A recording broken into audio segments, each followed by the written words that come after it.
Hey guys, it's Alex. Luke and I are introducing a bit of a new segment in between main episodes where we go a little bit off topic and talk about current events that appeal to us. So basically like the normal show except for one key component. There's no video aspect for these.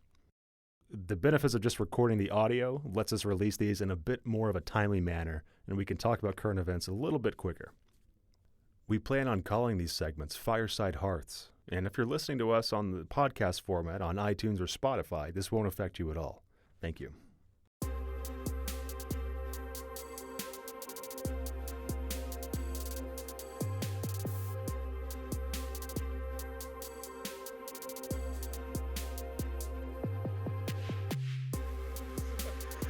They're with us sometimes. They might not come out with videos. Some of these may not have videos attached to them. What would be even worse though is like our best episodes are like without the video. You're like, fuck! I really want to see this dude's reaction. It's like this is one to be the most like viewed, listened to one. Yeah, that'd be fucked. That'd be pretty messed up. All right, well, whatever. Let's go ahead and get on into it. Let's dive in. Let's do it. I wanted to just have these episodes structured in a way that it's like if we have something that we just want to talk about or do whatever with without all the fancy pants production stuff in it, these will be up just as an audio format only because it's actually really hard to put together all this stuff. Very. Yeah. So I have learned. A lot of effort that goes into this sort of stuff. And yeah, once we get a little bit bigger and we get more established, we'll be able to do that easier. Which is a shame, too, because you look great. I mean, well, thanks. You definitely went to the gym, didn't you? Got some product in your hair. You're ready to go. No this product, is a good actually. episode to have had on video. But no. It's all right.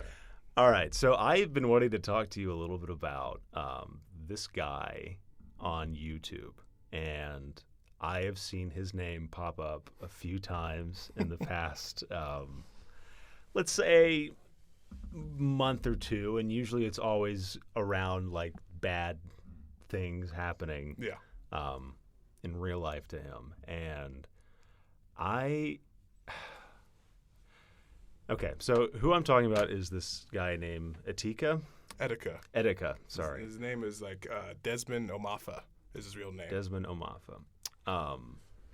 So I had seen this guy before way back in 2014, I think, when he did a reaction video of people getting announced for Smash Brothers. Right, and the famous one was Mewtwo, that he, blew his load all over the screen because Mewtwo was announced.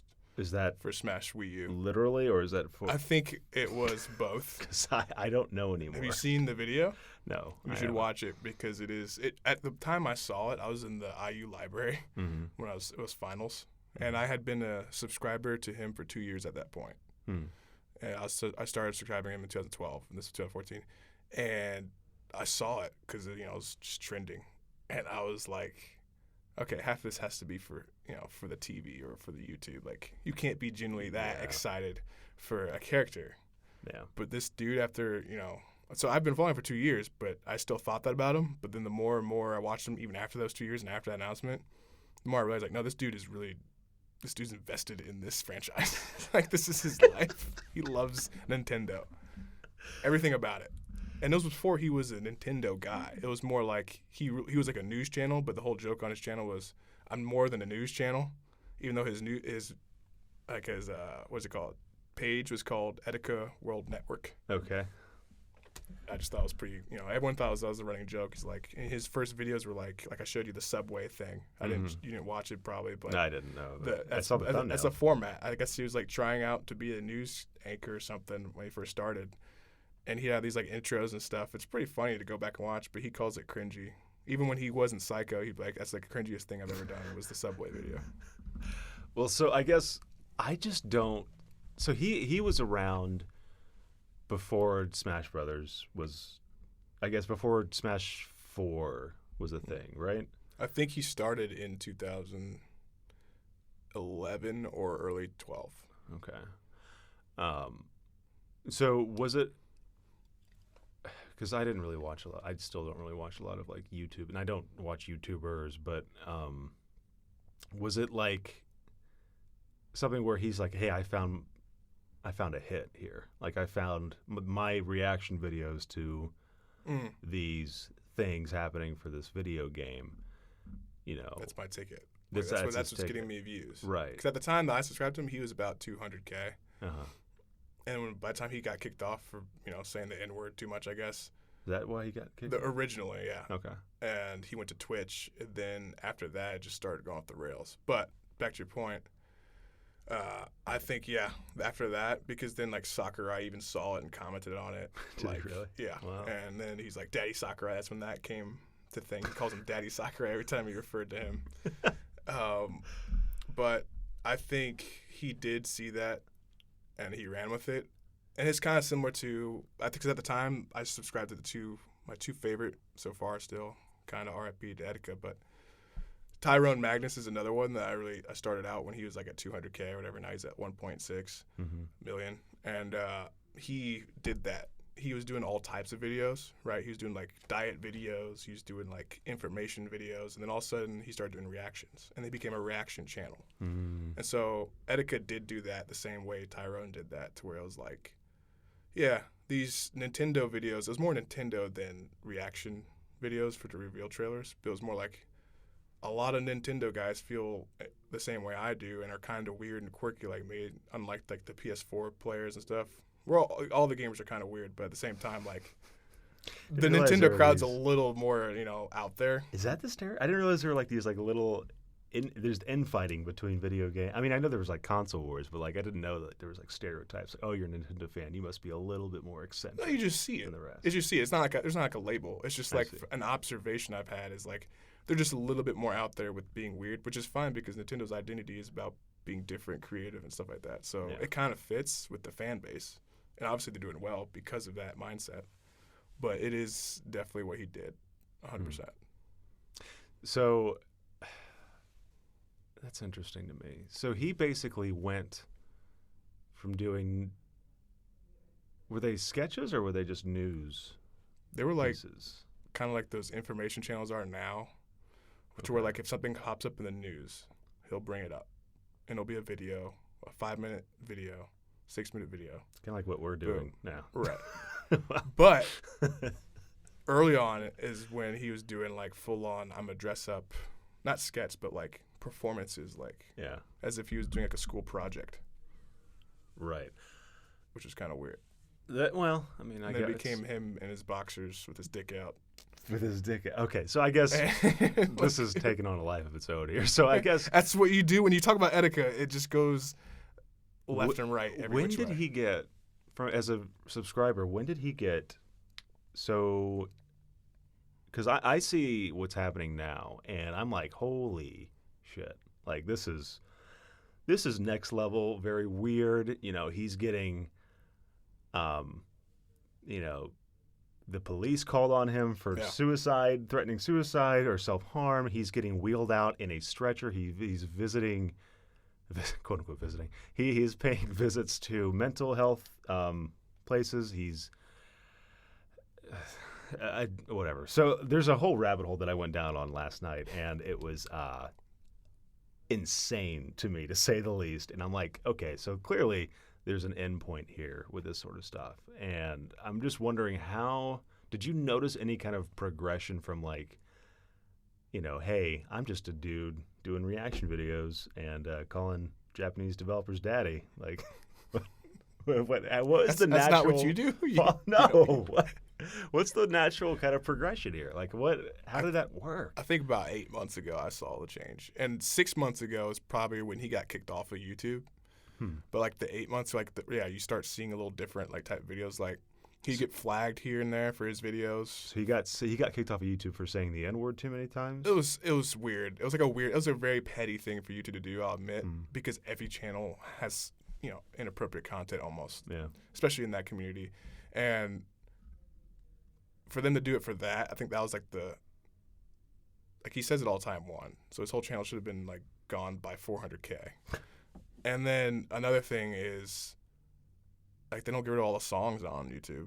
that have it. They don't get Right. rid of all the other content creators Right. that may be playing a game, but not showing them saying it, showing them playing like Fortnite in the background. Someone says it or something like that. Well, you have that infamous case of PewDiePie or whatever That's right. in a quote unquote heated gamer moment saying the N word. That's what it always is. And It's he's a white Swedish dude. we all had that inner racist ready to come out once we get on.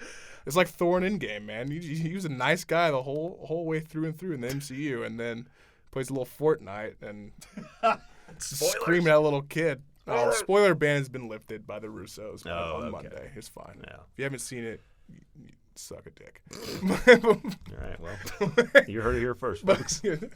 But yeah, like 8 months ago, he started getting flagged for videos, and he would make a video about getting flagged, and then it'd be even more like a FU to them, Yeah. the establishment type things. Do they let you do that? If you get flagged, do they let you make a video about like, hey, I got flagged? Or is it like a hush kind of thing? Yeah, no, Oh, people okay. do it all the time. Okay. Like if they have some music or something, and they like Angry Joe just did one. He did a review for, I think Sonic, an angry review for Sonic, the Hedgehog trailer or something. Oh, the movie. I was like, what? I think it was that. Oh. And he got flagged for no, it was Borderlands. It was the Borderlands reveal for Oh. Borderlands 3, and he Yeah. used his own video from Borderlands 2 review, like 2012, to like make like a funny sketch.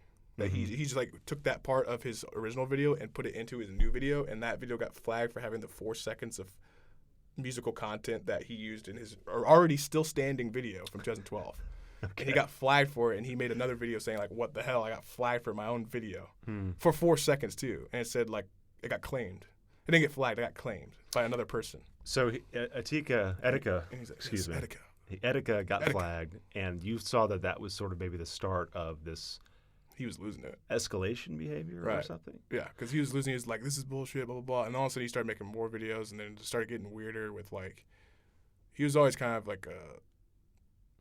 What do you call those things? Like a, not like a weeb, but like a. Anime fan. Yeah, he's like an otaku, like that, Okay. like, and so he would have like all these like merchandise on there and just interrupt like girls and stuff. It's like Oh, gets that kind whole of that, yeah, Japanese. Yeah. I Yeah. get that. And so it was just like, huh, all right, how long is YouTube gonna just let this guy? And he's popular, so but he's popular though. So it's not like it's Yeah. the little guy. All right, no one's gonna see them, whatever. He's at that point he's starting to get like 750. He's getting up there. So it's like, all right, now we have to pay attention to him. Even though there's a lot of people who have millions of subscribers, but each one of them, they don't send that plaque out to just anybody, right? So like, There's a plaque. yeah, if you get 500K, you get like a silver plaque, Oh, no kidding. a YouTube play button, and then That's funny. if you get 1 million, you get the gold button. Huh. And then like PewDiePie has gotten multiple. The people who have multiple Well, millions, actually, you yeah. get like a platinum one. It's like, That's cool. I don't think there's another level for PewDiePie getting to 100 million. If he does, Hmm. he probably will. He'll probably just keep his channel alive until that happens. Yeah. I And think he's switch on his to way out. DLive or He's been- whatever. Did Yeah. you hear that? He was going to switch to, or got some contract with DLive to start streaming over there. I mean, how smart is that though? But he's still gonna keep his content for YouTube. He's not gonna Yeah. take anything down. He's just not gonna post. Yeah. People are still gonna. You know how long it's gonna take for 95 million subscribers to unsubscribe, and for him not to get paid? Dude, I have 40,000 or something from like 9 years ago, and I'm sure there's a part of those people that are just straight up are dead now. they're never gonna unsubscribe. Forgot their password. Yeah. I'm tired of waiting. Like so Yeah. many reasons that they just never press the unsubscribe button. Yeah, and so I get people like Please stay saying, subscribed, by the way. We appreciate you. How is this?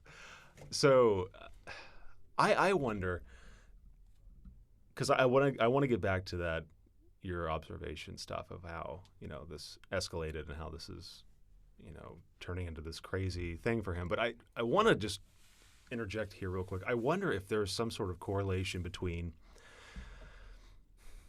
I'm sure there is, the negative effects of kind of YouTube fame, because at least in my own small limited experience, it was Not a hero. not a hero. It came on super quick, and you were immediately subjected to a huge audience that is full of, like, you don't actually see it in real life necessarily. And I'm sure it's very different for Etika now at this point, because I think YouTube fame is different than it was probably back, in 2010 or 2011. But like, I almost thought I was like this really nerdy version of Batman, where it's like I was just a regular dude in real life. No one knows who you are. Yeah, and then like, but people like really enjoyed my stuff. But there's almost this weird cognitive dissonance, I think, that comes with that sort of stuff, where it's like you are leading this. I don't want to say like split personality, but it's like you are your character, kind of, and it's like no one knows, and you almost feel like no one knows in real life, so you don't see that reflected back at you. And so what happens is your only real interaction with that sort of stuff, and again, I'm only speaking from my own limited experience, but you get that feedback loop from online comments. Right. And, a lot of the times online comments, they're pretty shitty. Like, I mean, there's a reason I don't read the comments now, but I did do that back then, and I'm sure. Don't worry, guys. I got you. I love reading comments. I've gotten into plenty of comment fights. You'll see a comment I made. I told you about it. And Dark Tower, go to the IGN Dark Tower review, and you'll see my comment with all the hate on it. I wore it like a champ, and I debated my ass off, but people. It was like the first thing you showed me. He was like, "Dude, check this out." Yeah. Yo, you think this is cool? Check this I out. had like 1,000 likes and like 70 comments of like arguing whether or not it was like a proper adaptation for a movie. But yeah, was it? I thought you go look at it. There's the plug. Next time on Dragon Ball Z. But yeah, I mean, that's 100% about like the same thing. Like you thought that you had split personality. Etika was so genuine and like real to the people. He always read the comments live, the donations, read you off. He was himself. I think that's what got him. There's no escape when you're yourself online. And he was just straight up. He shared his name. He was very personal. You're in his home when he recorded. Like he had his girlfriends in and out. He had multiple girlfriends. He had cats. Like it was like whatever. You get into his life. That's what I'm saying. Like you get into his life. You know who he is. You know he lives in Brooklyn. Yeah. You know he worked and like did like other type of stuff he did. And it's like if you would have just been a different person, maybe like all the other people. Because I wonder if like I'm just trying to think of like an equivalent. 20 years ago was like someone who gets really famous in Hollywood, and you see their body of work like in a very controlled environment. You have something that is produced, by a studio. That's your interaction with them. You might see like an MTV or VH1 documentary or something like that. But again, it's all very controlled. You see what they want you to see, and criticism directed towards that. Well, you wouldn't really have the internet in this kind of capacity back 20 years ago, but you would. I think it'd be easier to distance yourself from that criticism. It's like, okay, well, they didn't like my acting. They didn't like, the way I presented myself or whatever. But if you have it like, and I'm sure Etika's not the only one by any means, but when you share yourself so intimate in such an intimate way like that, I wonder if like that criticism amplified. Well, it just it's a great word. It's amplified. Like it's like, hey, your cat fucking sucks. Your girlfriend's ugly as shit. Like, sorry, my 3-legged cat isn't up to par for you. Yeah, so it's like you're like inviting all these people into a very personal aspect of your life, and I think that is, it doesn't give you privacy, and you let these people critique you. I mean, the reason why the police showed up, I think, with that whole controversy that happened. Well, he did get swatted. Yeah, that's the thing, because people had enough information. And, at some point, I think that with how freely information spread these days is that you could pretty much find anyone. Some people could pretty much find anyone with enough, dedication. But it seemed to me like it was not hard. He didn't exactly make it difficult for people to find him. No. I mean, you knew where he lived. You knew he was. Anyway, so, and I wonder that, like, if the fame about him having these extreme emotional responses to things helped only encourage him to continue having these extreme emotional responses to things, thinking that would get him more attention, and it did. Yeah. I wonder if like that's sort of this like self-destructive cycle where it's just like what you see on the bad Catch Me Outside girl. You really think she acted like that? Like I'm sure she acted like that to get on, and then she got on the show. But you think if it's just like her and her friend from way back when in the living room, you think she's talking like that? Yeah. You think she's yelling at her mom and shit like that? Like no. And then once you become that person, that one line shot her career off.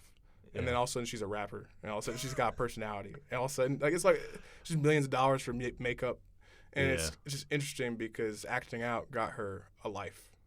Before, like, apparently they were like low income family, where she wasn't on track to go to school. I think that was the problem. Is like, you're fucking up, and I'm trying to help you out as a mom. Yeah, I don't want you to end up like what we end up or where we're at, and she wasn't having it, and so Dr. Phil, the savior, came in. D. Phil. But I mean, with the two people, I have two people in mind after you said 20 years ago that thing. I got two people that went the fame-wise, not, career, money, and all that. They're both obviously Hollywood, very famous. The first one was Michael Jackson and what that did to his personal life. Destroyed everything. Yeah. And all of a sudden he's got to take pills and he's mentally unstable. All that whole shit. But on the outside, he's, king of pop. He's Michael Jackson. He's untouchable. He's the best singer ever or whatever. He's best dancer, best entertainer. Yeah. He's the man. Like, he can't do any wrong other than, I guess apparently touch little kids. So it's like, fuck. That's pretty wrong. Right. I'm going to go out on a limb here and say that's pretty wrong. Just kidding. I'm just kidding. We kid. But and the other person is Robert Downey Jr. Crazy coke case. Yeah. Alcohol guy. 20 years ago, exactly, because 10 years ago was the freaking Iron Man thing that saved his life. Because apparently at the time, what I heard through a lot of interviews, is that he didn't even have a car when they started shooting Iron Man. He was that low. Yeah. And he had already had an acting career prior to that. So, how crazy is that? Like, he was supposed to be like this, like, shining star for Hollywood, and then he just bombed out, and then no one wanted to take a bet on him. Yeah. And after no one wanted to take a bet on him, just spiral. But before that, he was, everyone's standard almost. Like, everyone loved him. He's a young talent. And all of a sudden, people get into his personal life. And then once people got into his personal life, it became even worse. Yeah. Like, it's almost like, you want me a villain? I'll show you a villain type mentality. Also, like, just imagine, though, if you took Robert Downey Jr., subtracted about maybe 10, 20 years at that point in 2008, subtract about 10, 20 years, added in some maybe underlying manic issues like bipolar or whatever, and gave him the technology that YouTubers have access to now, where he could tune in anytime, and he has his devoted fan base following or whatnot. Even though he's hypothetically a cokehead that's burnout, people don't want to hire him, he's got this fan base that will tune into him and want him to do crazy shit or be entertained by that, feel a responsibility almost to do that. Do you think? I wonder if he would be able to rebound if he had those other mitigating factors in his life where he. No.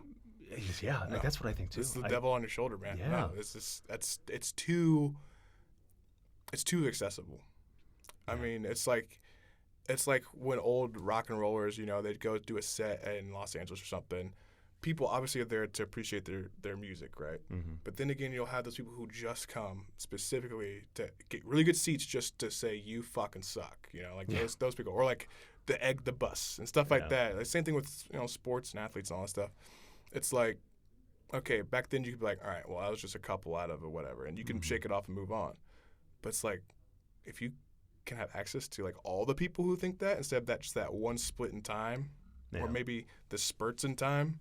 But you have access to everyone who hates you at once, or everyone who wants you to self-destruct, or like you said, you feel that pressure to please almost the audience and indulge in the bad behavior, even though it's bad behavior, but it's going to keep you relevant type thing. Yeah. There's no way that anyone could really escape that without having such security in their career and themselves. Like PewDiePie, I guess he fucked up a couple times on the way, but he has such massive success to where he's like, I think I'll be okay. Like, it's like, it's not.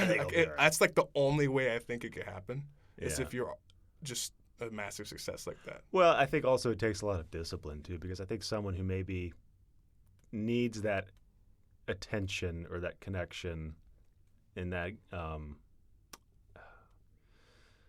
gratification, I guess, from all those views and those people interacting with you and impacting your self-worth, I think is way more susceptible. And I don't think every YouTuber's like that at all, because I think it can bring out that kind of stuff in certain people.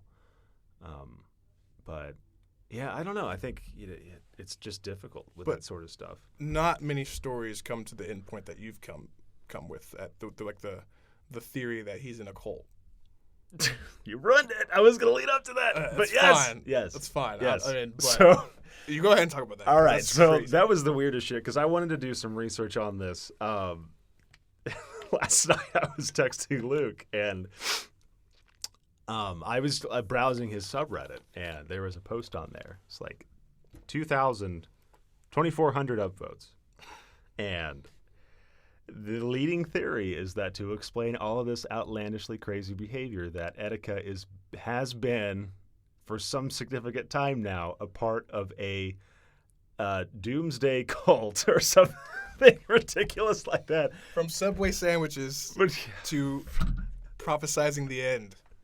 And then Etika World Network. Just to highlight, I just want to read one of these comments. And I was up late last night just laughing to myself reading this out loud. And, just to highlight just some of the nature of these comments. Here's one of the top ones, about 150 upvotes. So after reading this thread and reading everything people speculate about, the only conclusion I can come to is that Etika will take part in a group suicide in summer, believing that he will return from the dead. I would never have expected the same man who vowed to make a sandwich out of his testicles if Wolf wasn't in Smash to also be in a Satanistic cult. Like, okay, so first of all, I don't even know what, I have lost the thread at this point for like what is going on with this man's life. I wish I could have gotten in on this sooner because this sounds absolutely fascinating. And that's what you're just talking about, is that you're hooked now. And now he has that pressure to just continue, because he went to those places. That's the whole point. Like, he went to those mental health places, and they said, there's nothing wrong with this guy. Well, I think it's also, unless you're Baker acted, I think it's also very difficult if you are not a danger to yourself or others, if they don't view you as that, I think it's very difficult for them to force you to get mental health. Clearly, I mean, I'm no armchair psychologist, but I'm actually, no, I'm kidding. I'm totally not licensed. No, I'm licensed, not licensed. We could surmise all we want about what kind of mental issues he might have. I don't fucking know. Maybe he has none. But if I had to guess, I would say he needs to do some work, I think. But it's a shitty situation just to be in. I feel bad for the guy because it's like he's got his ex-girlfriend almost looking like she's taking advantage of this stuff and like seeing the amount of people coming to her for answers, and she's like, now I'm this beacon of truth, and I will be like, I try to get him committed before. Yeah, he's been a part of this Venus thing for, years now. What of it? And like just trying to almost like, what's the word? Like a sycophant, like trying to profit off this, this suffering. Yeah, clearly this guy's not in a great place right now. Right. And, it sucks. But when it came to her breakup with him, it was just like, she had like a little video. She's like, this is what happened, blah, blah, blah. And that was it. Please don't, continue asking and stuff like that. But when it comes to just someone else's pain, and the person who was involved with that previous pain that you had, now it's easy to, this guy's a joke. I'm telling you, social media, man. It's, if we didn't have social media, I know I sound like an old, guy or someone like. No, guaranteed, dude. I've been ringing this bell for literal years. Like, if you just cut out, or my brother. This is a good thing my brother said. He said, imagine, because he has a friend that just, like, he's a professional basketball player. Not my brother, well, he is, but like the guy he's talking about is a professional basketball player. Mm-hmm. He's like, he's funny because he texts me. He's like, dude, I need to get some more likes. And he's like, what are you talking about? Fuck, that's so messed up. But here's the thing. It's not so messed up. You'll see why. He's like, well, let me see what you posted. It's just like a picture of him, like, looking off in the distance. Or, like, it's a picture of, like, just something random that you see, like you just, like, show your friend. Yeah. Like, you wouldn't, like, make a big deal about it. You'd be like, hey, this is this new stereo I bought, Just normal-ass post. And it's just funny because he was like, well, I got more likes. So what does he do? He posts like an in-game basketball picture of him. All of a sudden his likes go back up. That's what people are following him for. They're not following for his personal life. But he still posts like every second. He doesn't like wait for the opportunity, the prime time that people are looking. He posts because he just wants to show people what he wants to show people. Yeah. And that's what my brother's about to say, is that he says, imagine if people posted like this guy, like with just no ego behind it, just posted what they wanted and not worried about if people are going to like it.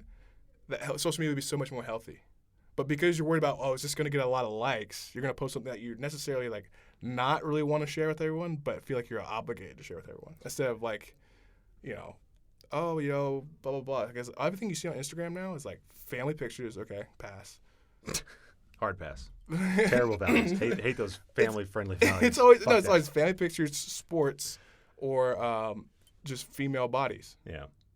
Or maybe and workouts. Everything else, far in between. I dated this girl. She was an Instagram quote-unquote influencer. There you go. So exactly, you go. exactly what I'm talking about. The kind of vapid, shallow kind of people that I used to date. Not anymore, but back when I didn't know any better. She would literally she'd be really happy about a picture, but if it didn't hit a certain threshold of engagement, She'd delete it. Yeah. Straight up. She would tell me I can't wait. I love this picture's so good of me. I love it. Yeah. Good and for she you, posted, babe. oh, it would get 30 likes. I must be 50 ugly. likes. She's like, why'd you delete the picture? She's like, it's just, it didn't. It's more obvious when you delete it. Yeah. Because then I'm like, wait, didn't she have that picture? Yeah. But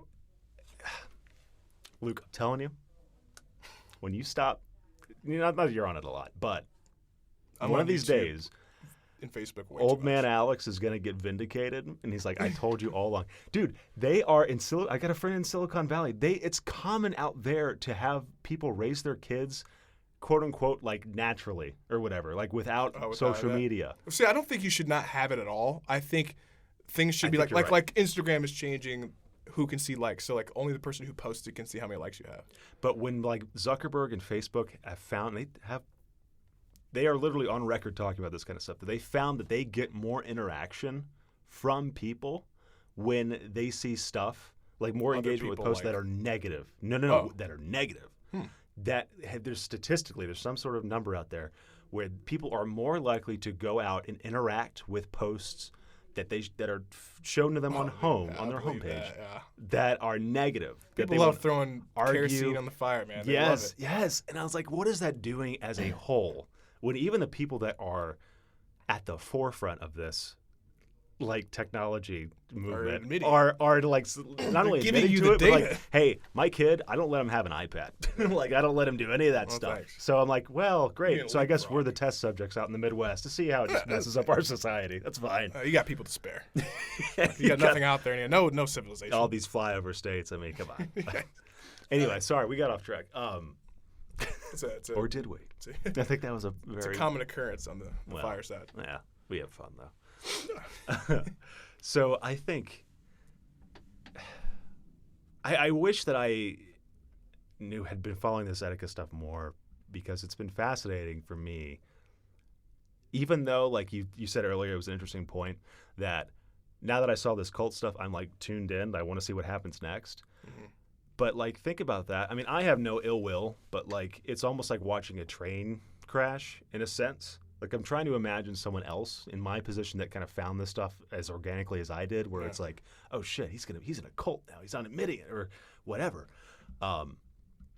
And I'm trying to think yeah, technically you've attracted more fans to your cause, but are those the people that you really want interacting with your chat, with your live streams, because they're not there to, when you're in a crisis like this, when you need real life people, not these internet fans on your side, do you really want those kind of people that want to see you blow up and self-destruct?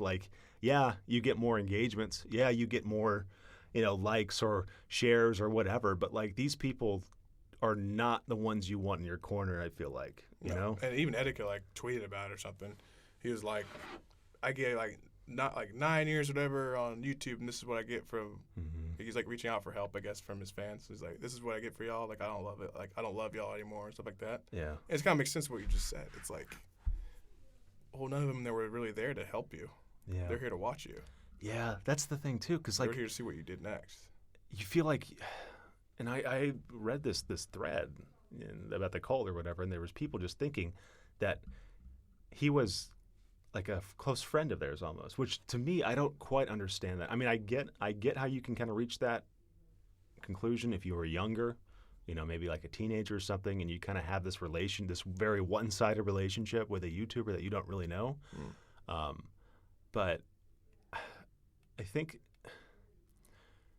if he's trying to reach out to people to help him, he needs to go to his friends and family and people that are there for him that are not necessarily fans, I think. If I was him, I would just straight up unplug and I would just do this, revisit it in a year. That's what I'm saying, yeah. Or something. Like, he's you just drop the social media, you're like, all right, obviously it's not healthy. He's clearly living talented for other too. People. He's clearly talented because you were saying that he lost his YouTube and then he got it back. He got all these subscribers back. He got 300K within like the first week. Back. Yeah, like he's not. If he took a year off, I think he would be just fine. Like in terms of if he was concerned about his social media numbers, I think he would be okay. Because from what I've seen of him, and I don't even know how the cult stuff is interesting. I don't know how much of it is like 100%. We'll see. Do you think he's Kanye? I don't know. To where he's like maybe he's wilding out, and all like, oh, he's doing all this stuff, then all of a sudden he comes out with something crazy, or maybe Kanye 2.0ing, recent Kanye, where he's wilding out, going on the Trump tour, all this stuff, make America great again, all that, making everyone pissed off, and all of a sudden freeze somebody or whatever. Do you remember that? Yeah. Or like gets that girl off the hook, like Kim Kardashian. They that's why she wants to go to law school now and stuff. So like they got some wrongfully accused person pardoned by Trump. Right. Like, do you think he's like doing that? All of a sudden, he's the guy that like stops the cult by not sipping the Kool-Aid when it's time to go. He's like, yes, I did it. I don't know. I'm back, guys. I was just doing this secret mission for the CIA, eliminating this cult from America. It's a nice fantasy. But I don't know. I saw a lot of logic leaps in that thread to try and draw these parallels because I think people, they want this drama and they want to be like, oh man, wouldn't it be so devastating if he was a part of this cult? And I remember when you found out Etika's in the cult? You remember where like, you were? dude, it's interesting, but like to buy into that so much, I don't know yet. And again, all this stuff is still, we're recording this on the 7th of May, so it's like, who knows what's going to happen. But it's been about 2 weeks fresh now.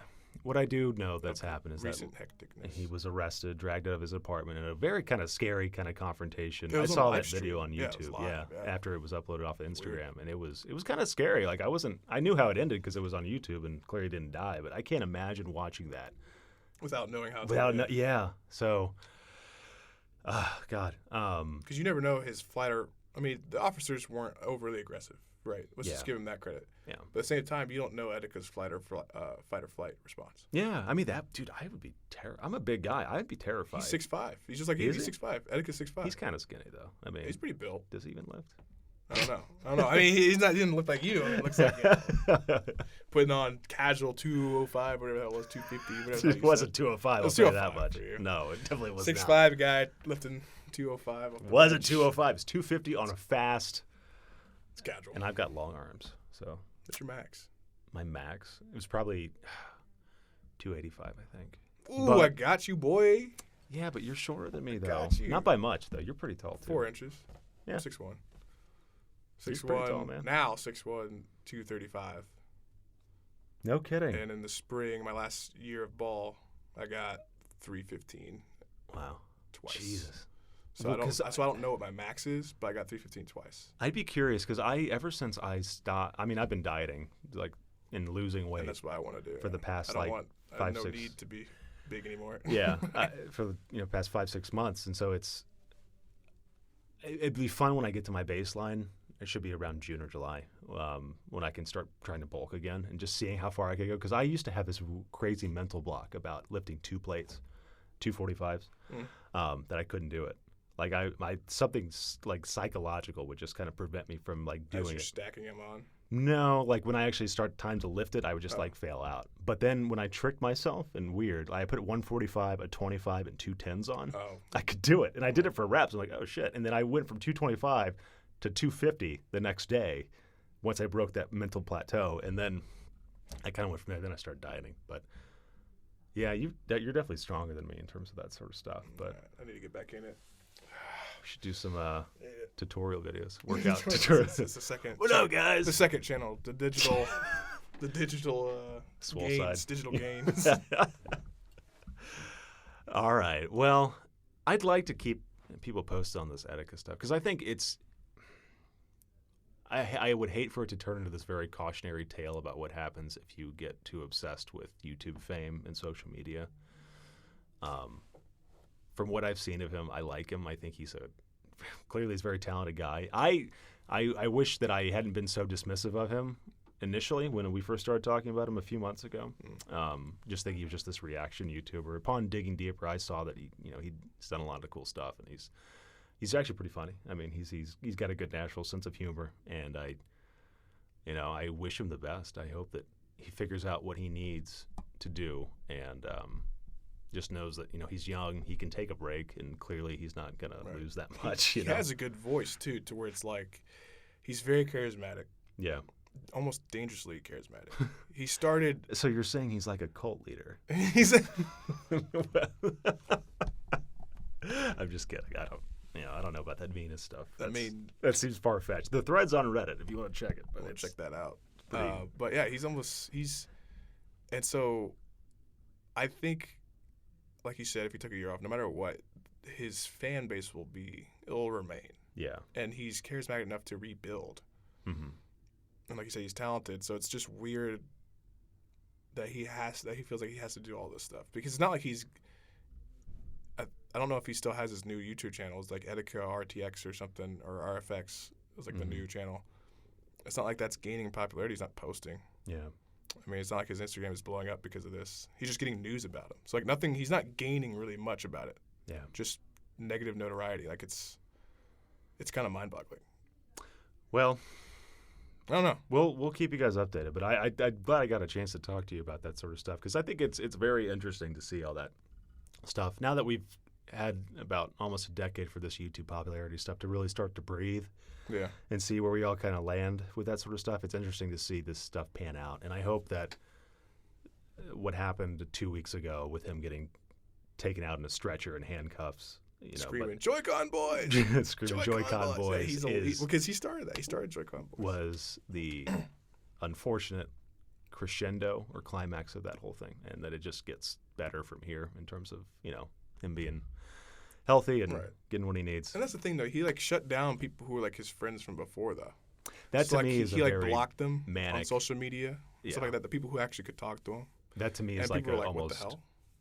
I don't want to say it, but it's when people start to commit or try to commit suicide or whatnot. Sometimes they'll have these really clairvoyant moments where it's like they'll withdraw from everything purposely. That's what kind of worried me when Sky Williams was saying, "Hey, I'm trying to reach out to you and help you, and you're hurting me by blocking me." I'm like, "Oh, fuck!" I didn't.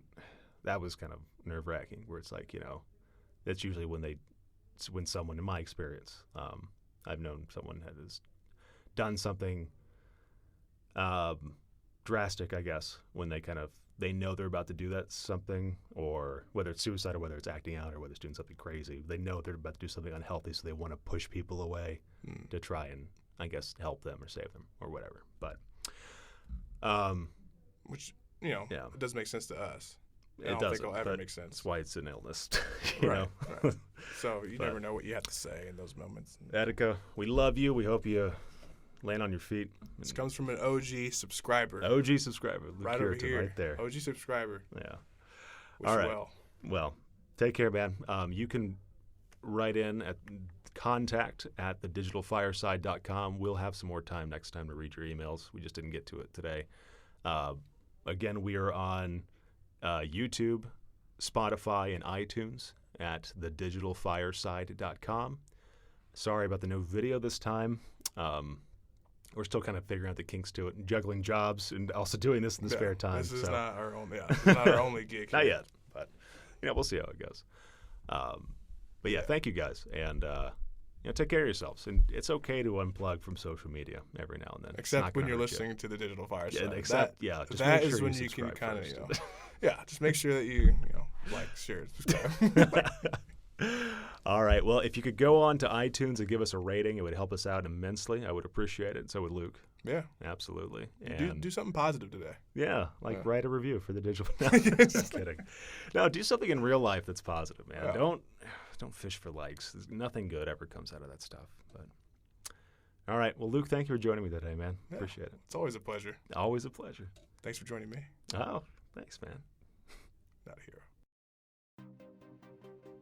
Thank you for tuning in to the Digital Fireside. You can find us on iTunes, Spotify, and YouTube.